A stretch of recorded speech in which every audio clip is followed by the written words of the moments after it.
عورت کا لپسٹک لگا کر گھر سے باہر نکلنا حرام، عورت کا خوشبو لگا کر گھر سے باہر نکلنا حرام، عورت کا عطر لگا کر پرفیوم لگا کر گھر سے باہر نکلنا حرام، یہاں تک کہ عورت خوشبودار کوئی چیز، کوئی تیل ہی کیوں نہ ہو، ڈابر آملہ یا چمیلی، اگر یہ تیل بھی لگا کر گھر سے باہر نکلتی ہے تو اس کے لیے یہ بھی حرام۔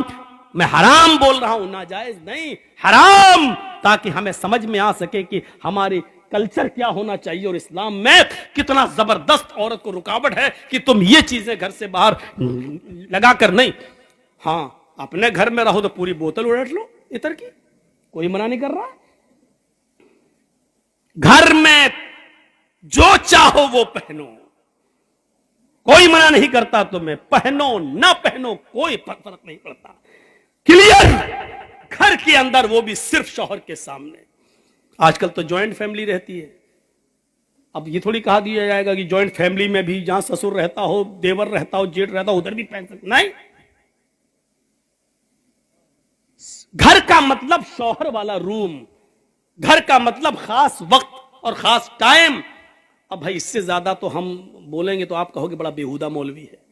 اسلام کی محبت ہے تو مانو، نہیں ہے تو جو دل چاہے کرو۔ اللہ کے نبی نے فرمایا جب شرم و حیا کسی کے اندر سے نکل جاتی ہے تو اس کا جو دل چاہے وہ کر سکتا ہے، جب شرم و حیا نہیں تو جو دل چاہے کرے۔ اب اس کے اوپر کوئی چیز نہیں رہ گئی جب شرم و حیا ہی نہیں رہی۔ اللہ کے نبی چیخ کر کہتے ہیں ان اول ما یرفع عن هذه الامه الحیاء والامانۃ، ہماری امت سے سب سے پہلے جو چیز اٹھائی جائے گی وہ حیا ہے، شرم میں سب سے پہلے یہ دور کر دی جائے گی۔ آج شرم و حیا بک چکی ہے، نیلام ہو چکی ہے، شرم و حیا نام کی کوئی چیز نہیں رہ گئی ہے، شرم و حیا نام کی کوئی چیز آج باقی نہیں رہ گئی ہے۔ آج لڑکے اور لڑکیاں ایک ساتھ گفتگو کرتے ہوئے، سائیکل چلا ہوئے، باتیں کرتے ہوئے جا رہے ہیں، یہ شرم و حیا نام کی کوئی چیز نہیں رہ گئی ہے۔ وہ ایک دور تھا، وہ ایک دور تھا میرے بھائیوں کہ جنگ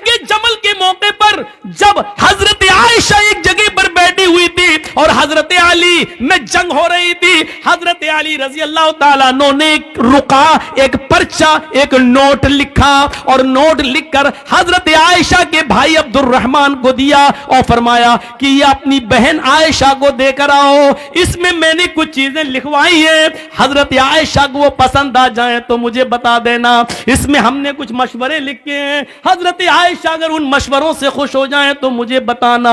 او میرے نوجوان ساتھیوں، آئے معظم پور کے لوگوں، آئے اس گاؤں میں رہنے والوں، آئے بنگال سے جڑنے والوں، سنو،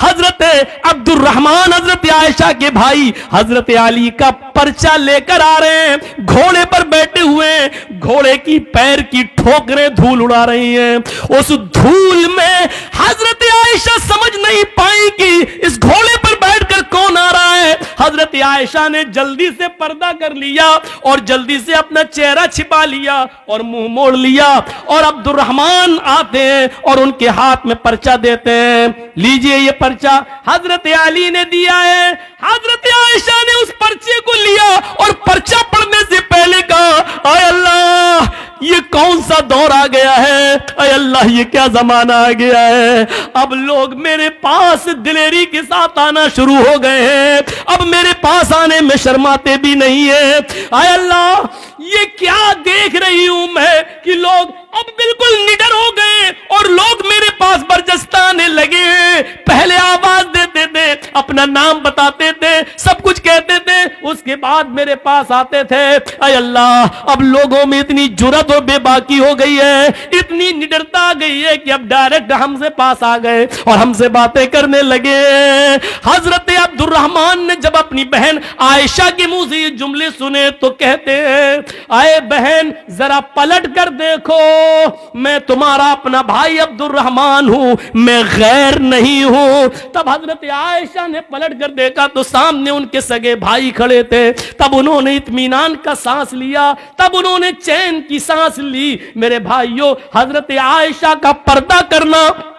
اور اپنے بھائی سے کو پہچان نہ سکیں تو یہ کہنا، اب لوگوں میں یہ کتنی دلیری اور بہادری پیدا ہو گئی ہے کہ وہ اب بلا روک و ٹوک میرے پاس آ جاتے